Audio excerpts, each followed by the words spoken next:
Olá, pessoas. Então, dando continuidade, né, ao assunto sobre telecomunicações baseada na internet, no qual a aula de hoje, no caso, a aula presencial, tratou de protocolos de roteamento e o objetivo, né, seria completar falando de multicaching. Até lembrando, né, que durante a aula presencial nós, de certa maneira, abordamos certos conceitos desses dois tópicos aqui, porque o RIP e o SPF, os protocolos de roteamento de IGPs, né, interiores a sistemas autônomos, eles empregam o endereço de multicache. Acabou que foi abordado no início da aula, né, relembrando também, né, conceitos lá do endereçamento já abordado em aulas anteriores relacionadas ao IPv4. Mas enfim, o objetivo dessa aula não é reproduzir tudo aquilo que foi falado, né, e sim dar foco no que faltou da apresentação de hoje, dia 31 de outubro de 2002. Bom, conforme conversado, né, os slides estavam um pouco não da maneira mais adequada, eu dei uma formatada aqui. Então, os tipos de protocolos de roteamento internos, né, lembrando que a internet são compostos de vários sistemas autônomos, né, que são gerenciados por certas organizações, e daí existem protocolos para a definição de rotas ou definição de tabelas de roteamento nos roteadores internos e protocolo, no caso, né, não no plural, que permite a atualização de tabelas de roteamento de roteadores que interconectam sistemas autônomos, né? Então, interior, dentro, exterior, né? Ou borda entre sistemas autônomos, existe um protocolo, existem, vamos dizer, dois mundos, né, de protocolos de roteamento distintos. Então, IGPs, interior, basicamente nós falamos muito sobre o RIP, né, na aula de hoje, relembramos alguns conceitos, a questão dos endereços de multicache, né, evolução da versão 2 em relação à versão do 1, do protocolo de informação de roteamento, RIP. E aí, bom, isso aqui já foram conceitos abordados, né? Que o RIP ele trabalha única e exclusivamente com o número de saltos, né? E algumas vantagens e desvantagens do protocolo foram abordadas, né? Aqui seria o problema do congestionamento, no qual para R1 alcançar R3, a tendência não, rodando o protocolo RIP, o roteamento do tráfego desta origem para esse destino toma essa rota, que por um acaso também é tomada, não necessariamente para alcançar esse destino, né, mas muito tráfego é direcionado para esse roteador 2. E daí ele pode vir a congestionar em determinados instantes, né, a internet é volátil, e aí isso induzir congestionamento, perda de pacotes e, enfim, mau funcionamento da rede. E no caso do RIP, ele tem uma das suas outra desvantagem, né? Uma convergência lenta, né? Então, havendo o congestionamento e exclusão ou necessidade de exclusão dessa rota, desse roteador, o RIP, né, ele vai demorar um bom tempo, no caso aqui, em alguns minutos, né, para que as tabelas sejam atualizadas, e para que R1 alcance R3 ele vai tomar uma outra rota devido à inexistência de capacidade de processamento nesse roteador aqui. Bom, então são assuntos de certa maneira já abordados, né? Se não me falha a memória, estávamos falando dos... Ah, não, isso aqui eu comentei, né? Ele gera muito tráfego, né? A cada 30 segundos os roteadores enviam mensagens, né, de atualização, e aí se não recebe, ele vai e depois de um tempo maior, né, excluir determinadas rotas da tabela de roteamento. Aqui foi um exemplo, né, no qual existem uma, duas, três, quatro, cinco redes, né? E a partir dessas cinco redes, e a partir do fato de que essas cinco redes são interconectadas por três roteadores, né? Foi abordado aqui o conceito da definição das rotas, e a partir do momento que foi habilitado o RIP nos roteadores, eles começam a trocar informações de quais redes podem ser alcançadas em quais interfaces, e a partir daí as tabelas de roteamento são criadas, né? Bom, o RIP basicamente ele é limitado principalmente na questão de que a métrica, né, a tomada de decisão para qual rota decidir, né, um determinado roteador para alcançar certo destino, ela só toma em conta o número de saltos. E muitas vezes, né, outras métricas, talvez a ordem aqui eu vou pular alguns slides, né, eu terminei a aula de hoje presencial falando basicamente desse exemplo, né?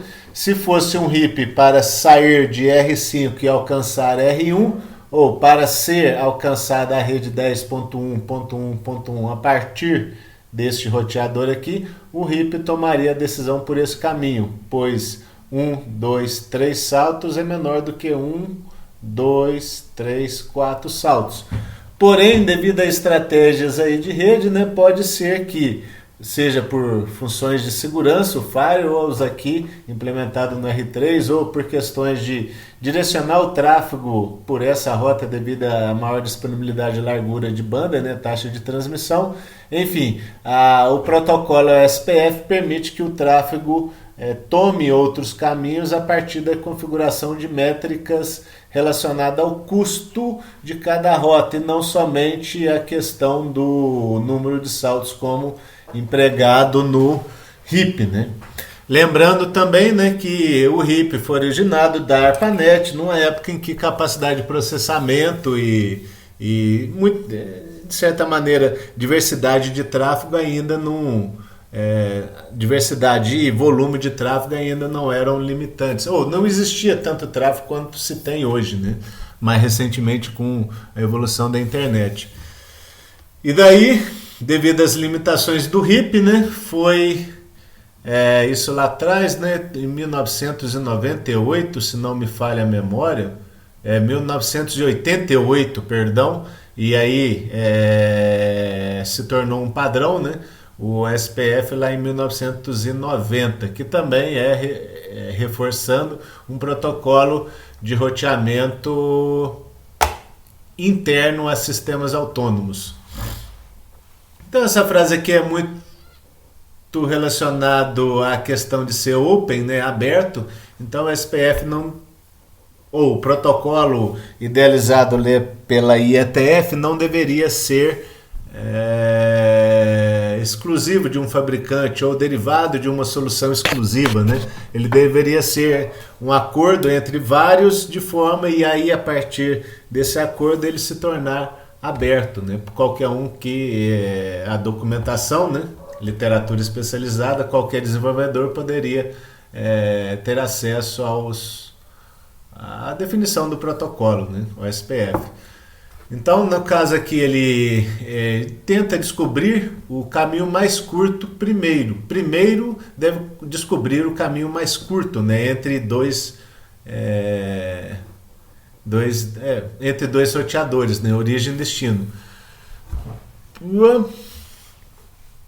E aí, ao invés de somente usar o número de saltos ou hop counts, como no RIP, né, o SPF emprega medidas de distância. Não somente o número de saltos, mas também, por exemplo, o caminho físico é mais longo, talvez taxa de transmissão, né, não necessariamente distância física, geográfica, mas aqui talvez a taxa de transmissão, se bem que poderia ser também a distância, mas também a taxa de transmissão, o atraso em cada rota, o tipo de serviço, etc, né? No caso, o atraso, quando há congestionamento em determinado roteador em uma rota, a internet pura e simplesmente, né, não consegue garantir qualidade de serviço. Mas enfim, através do SPF, a questão do atraso poderia ser levada em conta e com a variação da internet o SPF se adaptar mais rapidamente a essa, além do fato de que o RIP não tem, né? Ele também tem a questão de mais rapidamente convergir por uma questão de uma métrica de atraso relacionada a determinada aplicação, né? Aí também estaria relacionada a tipo de serviço, largura de banda, segurança, atraso, enfim. O SPF permite uma gama de parâmetros maior para a tomada de decisão nos algoritmos que criam as tabelas de roteamento nos roteadores, né? Ele permite o balanceamento de carga. O RIP é somente naquela situação entre duas rotas com o mesmo número de saltos, né? E isso comentado, né, ele mais rapidamente do que o RIP, ele permite a atualização das tabelas de roteamento e aí uma convergência mais rápida. E também a questão de sistemas hierárquicos, né?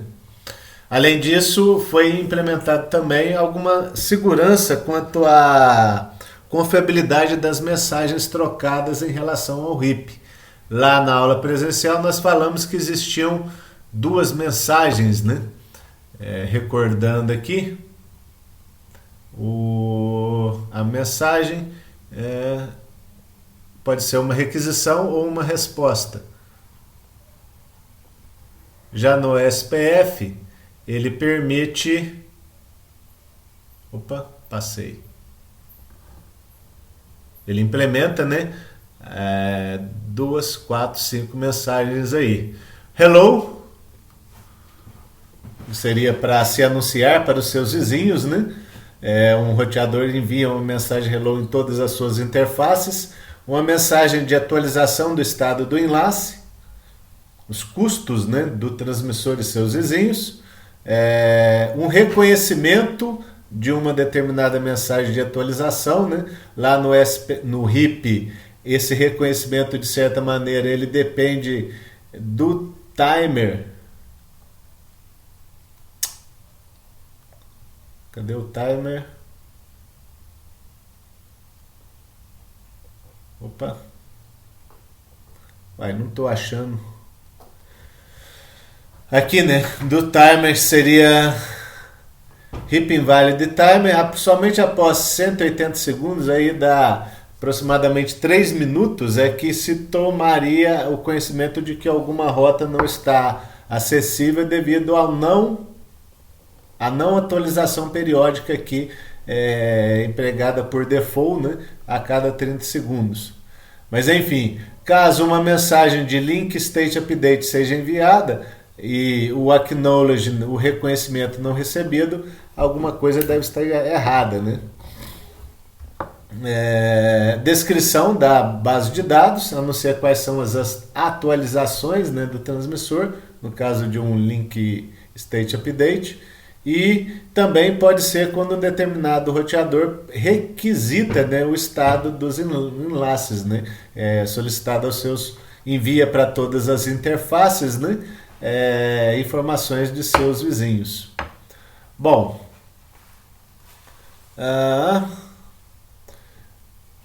tá. O algoritmo, né, aqui pegando uma estrutura de rede, aqui tem uma rede local, interligando, por exemplo, 3 roteadores, e a partir desse roteador C se tem conexão com outros, no caso com um, né? E a partir desse roteador aqui poderia ser visto como uma rede local de uma empresa, né? E, por exemplo, não sei muito bem se o IF vai ter roteadores na sua rede local, mas enfim, esse roteador aqui ele tem acesso, assim como esse, a uma rede de grande área, uma conexão geográfica, né? Esse aqui tem para uma outra rede de grandes áreas, né? E aqui a interconexão de redes locais através dessas duas redes de... aqui no caso eles vão chamar de backbones, né? WANs. Talvez nós comentamos isso um pouco na sala. Vou pegar aquele exemplo do terminal, eu acho que aqui, terminal, no qual foi traçado, aqui eu tracei enviei de novo o traceroute, no caso para a Microsoft, né? Havia enviado para o Google, Mas enfim, saiu do gateway da minha casa, a minha rede local, atrasa aí de 1 milissegundo, 2 milissegundos. É, caiu na rede do provedor, no meu caso a Claro, provavelmente aqui no Poço de Caldas, deve ter convergido por algumas roteadores aqui no sul de Minas, não sei exatamente como é que a rede funciona, mas passou lá por 3, 4, 5, 6 roteadores, apresentando aqui que os atrasos, né, são relativamente baixos quando dentro dessa rede da Claro. E aí, da Claro ele cai numa rede da Embratel. A Embratel, eu comentei rapidamente, seria uma carrier, no caso de rede de computadores, o backbone, que vai interligar talvez várias operadoras, talvez não, interligava várias operadoras, que no caso, com a convergência, né, a Claro acabou incorporando a Embratel. Na verdade, a MCI que havia incorporado a Embratel, que era um backbone no Brasil. Mas enfim, o pacote saiu pela Embratel deu alguns saltos aqui e, bom, analisando o endereço IP, né? Aqui estamos com o endereço classe C, já caiu para uma rede classe B. Eu esqueci de comentar, né? Para alcançar este nome, Microsoft.com, a rota pegou o destino, né, no endereço .20, ponto alguma coisa aqui, o endereço classe A, né? Provavelmente lá nos Estados Unidos. E aí eu fiquei curioso na a questão desse nome aqui, né? E aí pesquisando, eu não necessariamente entrei dentro a questão do terminal, né? Nós não conseguimos traçar rotas dentro lá da rede da Microsoft, mas aqui, né? MSN, depois que saiu da Embratel, depois que saiu aqui se bem que aqui, né? Endereço classe C e caiu num roteador com endereço classe A, os atrasos ainda estão pequenos, né? Provavelmente isso aqui ainda deve estar no Brasil, mas a partir desse roteador aqui o atraso já caiu, já aumentou lá para a ordem de centenas de milissegundos. E até esse ponto aqui, né, dentro da rede lá da MSN, o atraso já está chegando no limite lá que nós comentamos para VoIP, no caso 200 milissegundos. Lembrando que esse atraso aqui ele é dinâmico, né? A internet varia o tráfego e consequentemente o atraso. E só para... Antes estava um cara aqui, né? Esse MSN é um site da Microsoft. Outlook, ali até que não, mas antes tinha um cookie aqui, né? Falando coisas da Microsoft. Bom, e aí, essas questões, né? Eu falei da rede da Embratel lá, por exemplo, a rede da Claro, acessos aqui no sul de Minas, interconectados, com certeza via fibra ótica, né? Por exemplo, convergem para Varginha, de Varginha pega Belo Horizonte talvez já pega chutando, né? Um roteador de backbone. E do backbone, rede de grandes áreas, no caso a Microsoft tomaria uma rota lá para os Estados Unidos. Pode ser que deste backbone ele volte para um backbone aqui mais próximo da nossa... Mas enfim, a ideia de WAN seriam redes backbone que interconectam redes, sistemas autônomos aí. Bom, mas em relação ao SPF, tendo em vista essa infraestrutura de redes aqui, né, o conceito de nuvens representando uma grande área geográfica aqui, do ponto de vista do OSPF, essas redes locais ou de grandes áreas, elas vão ser convergidas por um gráfico de nós, né, onde cada roteador é representado por um nó, e esse nó pode alcançar outro nó e ser alcançado por aquele nó, né? E essas rotas são definidas métricas. Bom, de 4 tipos de roteadores, né? Os roteadores internos, internamente a uma área. Eu acho que aqui tem uma definição mais relacionada a essas definições, né? Os roteadores de bordas de área, então tem os roteadores internos, os roteadores de borda de área, que são esses enlaces com outros sistemas autônomos, né? O que eu fiz? Aqui.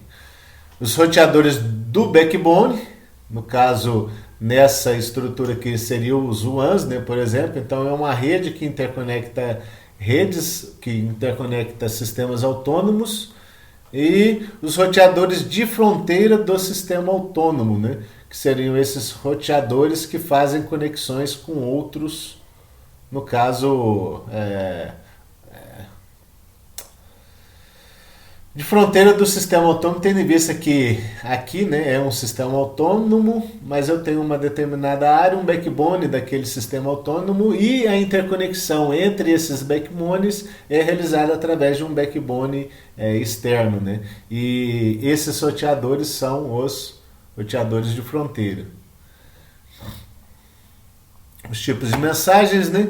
E aqui eu não, de certa maneira, quando é inicializado, um roteador envia mensagem hello por todas as suas linhas, enfim. Eu vou deixar isso aqui como literatura para vocês, né? Eu meio que traduzi não sei se exatamente este texto, né?